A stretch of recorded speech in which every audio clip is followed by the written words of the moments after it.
Hello বন্ধুরা, সবাই কেমন আছেন? পিউ কুকিং প্যাশনে সকলকে স্বাগত জানিয়ে আজকে আমি 25শে ডিসেম্বর স্পেশাল একটা নিরামিষ কেকের রেসিপি নিয়ে চলে এসেছি। রেসিপিটা পারফেক্টলি বানানোর জন্য অবশ্যই পুরো ভিডিওটা স্কিপ না করে প্রথম থেকে শেষ পর্যন্ত দেখতে হবে। আর হ্যাঁ, চ্যানেলটা সাবস্ক্রাইব করেছেন কি? যদি এখনও সাবস্ক্রাইব না করে থাকেন তাহলে অবশ্যই আগে চ্যানেলটা সাবস্ক্রাইব করে পাশে থাকা বেল ঘন্টাটাতে ক্লিক করে অল অপশানটাতে ক্লিক করে রাখবেন, যাতে সবার প্রথমে সমস্ত রেসিপি আপনার কাছে পৌঁছে যায়। তাহলে এবার কেকের রেসিপিটা শুরু করা যাক। কেকটা বানানোর জন্য যে ড্রাই ফ্রুটগুলো লাগবে সেটা আমি আপনাদের প্রথমেই দেখিয়ে দিচ্ছি। আমি কিন্তু এখানে বেশ কিছুটা পরিমাণ মোরব্বা টুটি ফুটি নিয়ে নিয়েছি, আমি এখানে রেড কালারের, সাথে নিয়ে নিয়েছি কাজু আর কিশমিশ। আপনাদের কাছে যেই রকম ড্রাই ফ্রুট থাকবে আপনারা সেরকমই ইউজ করতে পারেন। এবার আমি একটা কাঁচের বোল নিয়ে নিয়েছি, তার মধ্যেই আমি ব্যাটারটা বানাবো। উপরে একটা ছাঁকনি নিয়ে নিলাম সমস্ত শুকনো উপকরণ ছেলে নেওয়ার জন্য।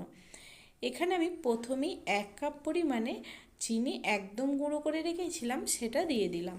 চিনিটা একটু চেলে নেবো, যদি কিছু গোটা চিনি থেকে যায় সেটা যাতে আলাদা হয়ে যায়। এই কাপটার মাপেই আমি সমস্ত কিছু নেব। প্রথমেই বলে রাখি, মেজারমেন্টটা কিন্তু খুব ইম্পর্টেন্ট কেকটা বানানোর জন্য। আপনারা যে যা কিছুই নেবেন সমস্ত কিছু কিন্তু যে কোনো বাটি, কাপ বা মেজারমেন্ট কাপ যে কোনো কিছুর মাধ্যমেই সমস্ত কিছু মেপে মেপেই নেবেন। মাপের গন্ডগোল হলে কিন্তু কেকটা খেতেও ভালো হবে না, পারফেক্টলি হবেও না। চিনিটা ছেঁকে নেওয়া হয়ে গেলে এবার এই ছাঁকনির মধ্যে আমি দিয়ে দিলাম 1 কাপ পরিমাণে ময়দা। আমি ময়দা দিয়েই বানাচ্ছি, আপনারা চাইলে আটারও বানাতে পারেন। ময়দা দেওয়া হয়ে গেল, এবার এখানে দিয়ে দিচ্ছি আমি আমুল স্প্রে দুধ। আমুলের যে লিকুইড দুধটা যে কোনো মুদিখানার দোকানেই আপনারা কিনতে পাবেন, সেই দুধটা আমি এখানে দিয়ে দিলাম। ময়দা আর দুধ খুব ভালোভাবে চেলে নেব, নোংরা থাকলেও বেরিয়ে যাবে, আর না হলেও চেলে কিন্তু নিতেই হবে আপনাদের কেক বানানোর জন্য। তাহলে বুঝতেই পারছেন কতটা ইজিলি আর কতটা অল্প উপকরণ দিয়ে কেকটা বানানো হয়ে যাবে আজকে। তাহলে চলুন এবার বাকি কাজটা করে নেওয়া যাক। সমস্ত শুকনো উপকরণ কিন্তু এখন আমার বেশ ভালোভাবে চেলে নেওয়া হয়ে গেছে। এবার আমি একটা চামচের সাহায্যে সমস্ত উপকরণগুলো ভালোভাবে মিশিয়ে নেব। খুব ভালোভাবে উপকরণগুলো মিশিয়ে নিতে হবে, তাহলেই কিন্তু কেকটা পারফেক্টলি বানাতে পারবেন। এবার দেখুন এখানে আমি 1 টিস্পুন পরিমাণে বেকিং পাউডার দিয়ে দিলাম। সাথে যেই পরিমাণ বেকিং পাউডার দেবো তার 1/3 খাবার সোডা দিয়ে দিলাম। ডিম দেবো না, সেই কারণে বেকিং পাউডার আর বেকিং সোডাটা কিন্তু পরিমাণ মতো দেওয়া খুবই ইম্পর্টেন্ট, না হলে কিন্তু কেকটা ফুলবে না। সোডা বেশি দিয়ে দেবেন না, তাহলেও কিন্তু কেকটা খেতে বেশ একটা বিস্বাদ হয়ে যাবে। সমস্ত কিছু দিয়ে আবারও ভালোভাবে মিশিয়ে নেওয়া হয়ে গেলে যে কাপটার মাপে আমি সমস্ত কিছু দিলাম সেই কাপটার 1/3 দিয়ে দিলাম রিফাইন্ড অয়েল।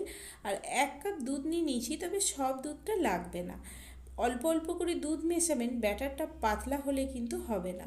পরিমাণ বুঝেই দুধ মেশাবেন, আর ভালোভাবে অল্প অল্প করে দুধ মেশালেই কিন্তু ব্যাটারটা আপনারা ভালোভাবে পারফেক্টলি বানিয়ে নিতে পারবেন। প্রথমে একটু দুধ দিয়ে আমি একটু মেখে নিলাম, দেখুন এবার আবারও কিছুটা পরিমাণ দুধ দেবো। এইভাবে আমি 3 ভাগে দুধটা মিশিয়েছি ব্যাটারের মধ্যে।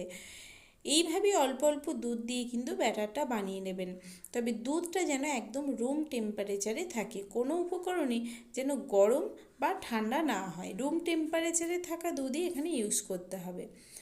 খুব ভালোভাবে ব্যাটারটাকে মিশিয়ে নিতে হবে। যদি আপনাদের হ্যান্ড গ্রাইন্ডার থাকে তাহলে তো কথাই নেই, যদি হ্যান্ড গ্রাইন্ডার না থাকে তাহলে এইভাবেও মিশিয়ে নিতে পারেন। মোট কথা ব্যাটারটা যেন ভালোভাবে স্মুথলি রেডি হয়। এখন ব্যাটারটা আমার ভালোভাবেই রেডি হয়ে গেছে। এবার দেখুন থিকনেসটা আপনাদের আমি দেখিয়ে দিলাম। এবার আমি দিয়ে দেবো 1 টিস্পুন ভ্যানিলা এসেন্স। ভ্যানিলা এসেন্সটা কিন্তু 1 টিস্পুনই দেবেন, বেশি দেওয়ার দরকার নেই। ভ্যানিলা এসেন্সটা দেওয়া হয়ে গেলে আমি আবারও ব্যাটারটার সাথে ভ্যানিলা এসেন্সটা ভালোভাবে মিশিয়ে নেব। ধাপে ধাপে প্রত্যেকটা কাজই আপনাদের করতে হবে, তাড়াহুড়ো করলে কিন্তু হবে না। কেকটা বানানোর পর বাড়ির লোকেরা কিন্তু বুঝতেই পারবে না এটা আপনারা বাজার থেকে কিনে এনেছেন না বাড়িতেই বানিয়েছেন।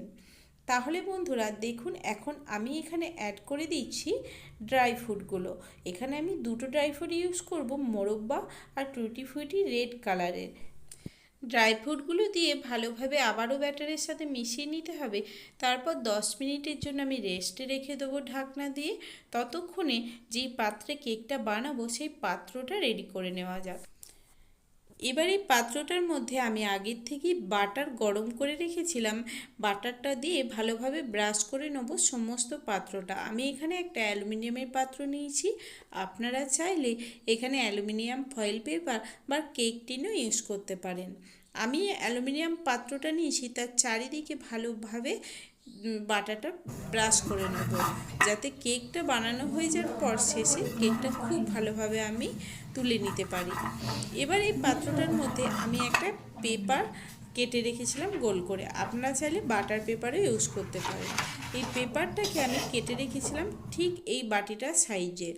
এইভাবে পেপারটাকে বসিয়ে দিলাম, বসিয়ে দিয়ে আবারও কিছুটা বাটার দিয়ে ভালোভাবে ব্রাশ করে নেব। পুরো পেপারটার ওপর এইভাবে ব্রাশ করে নিলেও কিন্তু বাটার পেপার হয়েই যায়। যেই পাত্রে কেকটা বানাবো সেটা এদিকে আমাদের এখন রেডি হয়ে গেল। দেখতে দেখতে 10 মিনিট হয়েও গেছে। এবার আমি এর মধ্যে কেকের যে ব্যাটারটা তৈরি করে রেখেছিলাম সেটা দিয়ে দেবো। ততক্ষণে কিন্তু আমি গ্যাসের ফ্লেমটা অন করে প্রেসার কুকার বসিয়ে দিয়েছি, কারণ আমি প্রেসার কুকারের মধ্যেই আজকে কেকটা বানাবো। এবার দেখুন, আমি আপনাদের দেখিয়ে দিচ্ছি যে আমাদের যে 10 মিনিট রেখে দিয়েছিলাম ব্যাটারটা, সেটা এখন কি পর্যায়ে আছে। দেখুন, এটা কিন্তু আমার এখন মনে হচ্ছে আরও একটু গাঢ় হয়ে গেছে।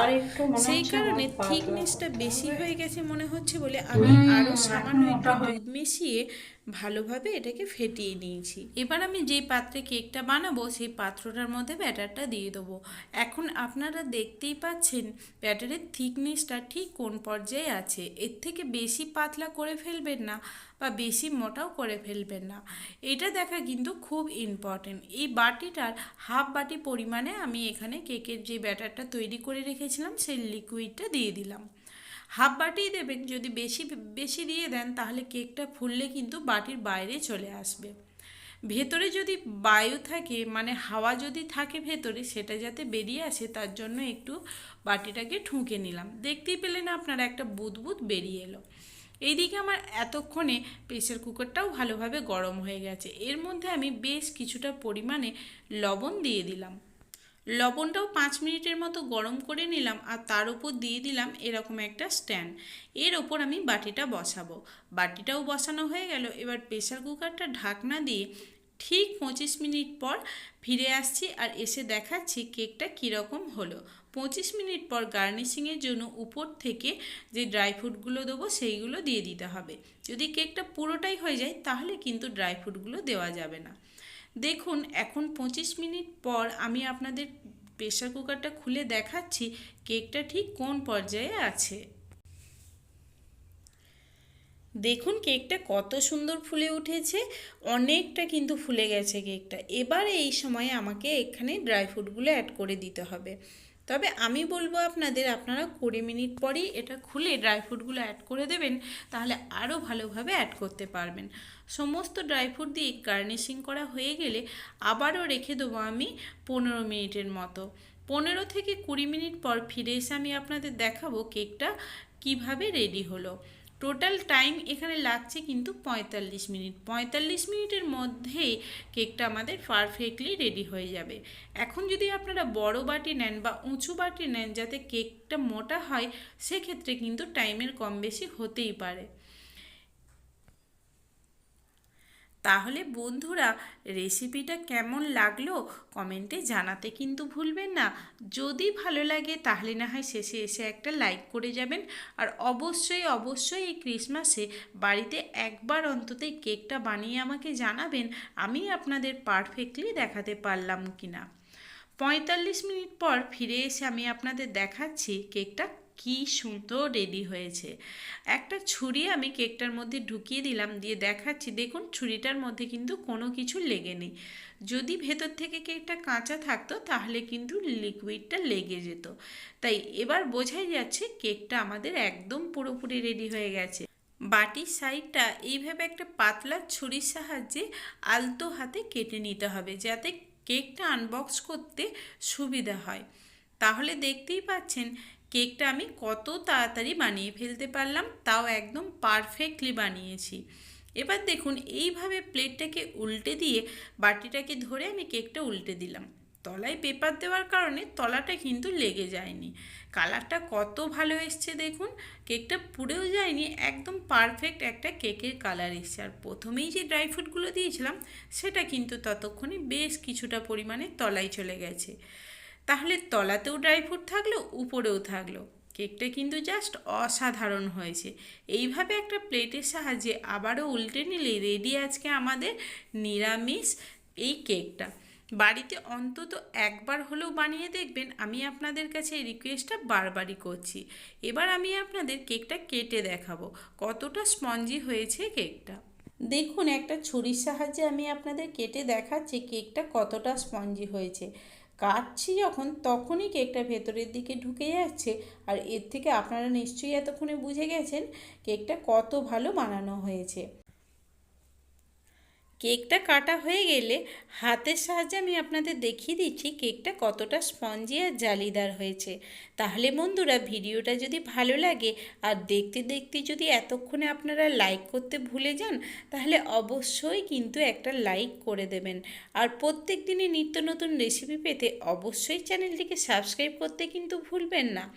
পুরো ভিডিওটা প্রথম থেকে শেষ পর্যন্ত স্কিপ না করে দেখার জন্য আপনাদের সকলকে পিবের তরফ থেকে অনেক অনেক ধন্যবাদ। সাথে সকলকে অ্যাডভান্স হ্যাপি ক্রিসমাস।